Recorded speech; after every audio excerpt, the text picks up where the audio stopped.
இருக்கக்கூடிய ஈர மண்ணை அள்ள அள்ள அது விகுதியா மாறிக்கிட்டே இருக்குன்னு சொன்னா உங்களால நம்ப முடியுதா? முருகர் அப்படின்னாலே நிறைய பேருக்கு ரொம்பவே இஷ்டமான கடவுளா இப்போ ஆக்கிட்டு இருக்காரு அப்படின்னே சொல்லலாம். இந்த முருகர் கோவில்ல தான் இப்படி ஒரு பெரிய அதிசயம் நடந்துகிட்டு இருக்கு. தேனி மாவட்டத்துல இருக்கக்கூடிய சுருளிமலையில அமைஞ்சிருக்கக்கூடிய சுருளி வேலப்பர் கோவில்ல தான் இந்த அதிசயம் நடக்குது. இந்த கோவில நெடுவேல் குன்றம் அப்படின்னு பக்த கோடிகள் அழைச்சிட்டு இருக்காங்க.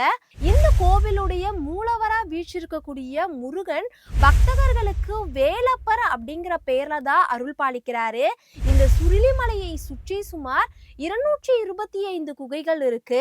இந்த குகைகள்ல சுருளிமலை வேலப்பன் கோவில் அருகே இருக்கக்கூடிய 3 குகைகள் மிகவுமே பிரசித்தி பெற்றதா பார்க்கப்படுது.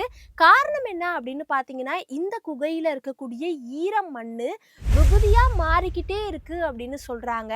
அதாவது இந்த குகைக்குள்ள இருக்கக்கூடிய மண்ணை அள்ள அள்ள விபூதியா மாறுதா. இத பாக்குற பக்த கோடிகளுக்கு பேரானந்தம் அப்படின்னு இப்ப வரைக்குமே சொல்லலாம். கன்னிமார்களுடைய குகையில நாகக்கன்னிகள் வாழ்வதா சொல்லப்படுது.